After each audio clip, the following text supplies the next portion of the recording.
ولي أمر أزانيش يعني مسلمانان. ولي أمر يعني الذي يولي أمرك، يعني أم شارع إيما يسيما ولي أمر مانيا، ولي أمر مانيا محافظتي رئيس دولتي ده ساعات حوض برو توقيعي بك لدائرة بذات واني بروي، أما واقعا وشرعا واقعا ولي أمرتي بتينتي أمريكا كحاكمكي شنه كابرايتي بباور بخوا ولي أمري أنا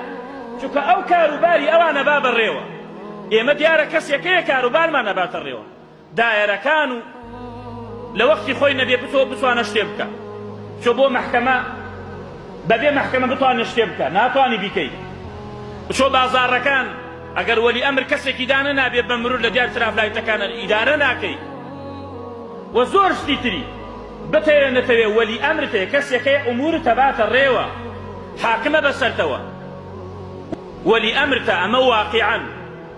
شرعنش او كسا آية سيريكي آية مسلمانة يا مسلمان نية ديار اگر مسلمان نبي علماء أرين كاك فلانا كس مسلمان نية وكافر وايا كس دينية كواتا واجب لسر مسلمان لتشاكيا بقصيان بكين